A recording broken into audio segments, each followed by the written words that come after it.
యెషయా 41వ అధ్యాయం 11వ వచనం యొక్క పూర్తి వివరణ ఇక్కడ ఇవ్వబడింది. ఈ వచనం దేవుడు తన సేవకుడైన ఇశ్రాయేలుకు లేదా విశ్వాసులకు ఇస్తున్న ధైర్యం, హామీ మరియు శత్రువులపై విజయం గురించిన సందేశంలో భాగం. యెషయా 41 నుండి 11 వాక్యం. తెలుగులో ఈ వాక్యం సాధారణంగా ఇలా ఉంటుంది: నీ మీద కోపపడిన వారందరూ సిగ్గుపడి విస్మయం పొందెదరు, నీతో వాదించువారు మాయమై నశించిపోవుదురు.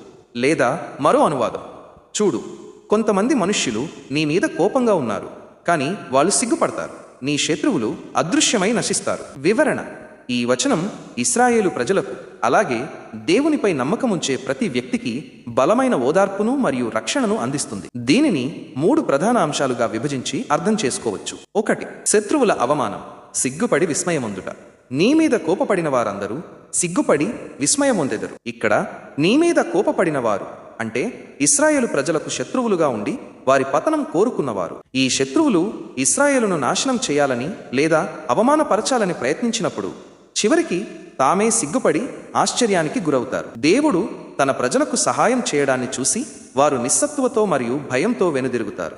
వివరణ: తమ బలం కంటే దేవుని బలం గొప్పదని వారికి అర్థమవుతుంది. ఇశ్రాయేలును ఓడించాలనే వారి ప్రయత్నాలు విఫలమైనందుకు వారు పరాజయాన్ని అంగీకరించి అవమానంతో తలదించుకుంటారు. 2. వాదించేవారి అంతం, మాయమై నశించుట. నీతో వాదించువారు మాయమై నశించిపోవుదురు. వాదించువారు అంటే ఇశ్రాయేలుకు వ్యతిరేకంగా కోర్టులో లేదా యుద్ధంలో పోరాడినవారు. ఈ వచనం దేవుని ప్రజలకు వ్యతిరేకంగా మాట్లాడే లేదా యుద్ధం చేసేవారు అంతరించిపోతారని, లేకుండా పోతారని స్పష్టం చేస్తుంది. వివరణ: దేవుడు స్వయంగా తన ప్రజల పక్షాన పోరాడుతున్నప్పుడు వారికి వ్యతిరేకంగా నిలబడే ఏ శక్తి అయినా నిలబడలేదు.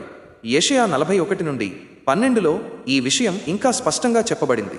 నీతో కలహించు వారిని నీవు వెదకుదువు గాని వారిని కనుగొనలేకపోదువు.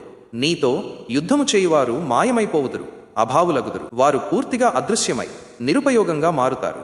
3. దేవుని హామీ యొక్క సందర్భం. ఈ వచనం దాని మునుపటి వచనం యెషయా 41 నుండి 10 యొక్క కొనసాగింపు.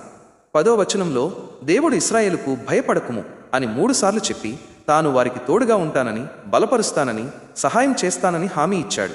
11వ వచనం ఆ హామీ యొక్క ఫలితాన్ని వివరిస్తుంది. దేవుడు తన ప్రజలకు తోడుగా ఉన్నాడు కాబట్టి వారి శత్రువులు తప్పక ఓడిపోతారు. ఈ సందేశం ముఖ్యంగా ఇశ్రాయేలు ప్రజలు బబులోను చెరలో ఉన్నప్పుడు వారికి ఆశ మరియు ధైర్యాన్ని ఇవ్వడానికి ఉద్దేశించబడింది. ముగింపు: యెషయా 41 నుండి 11 వాక్యం దేవునిపై ఆధారపడే వారికి విజయాన్ని ప్రకటించే శక్తివంతమైన వాక్యం. మనపై కోపం చూపేవారు లేదా మనకు వ్యతిరేకంగా పోరాడేవారు ఎంత శక్తివంతులైనా దేవుని రక్షణ ముందు వారు నిస్సహాయులై సిగ్గుపడి చివరికి నాశనమవుతారని ఈ వాక్యం నొక్కి చెబుతుంది.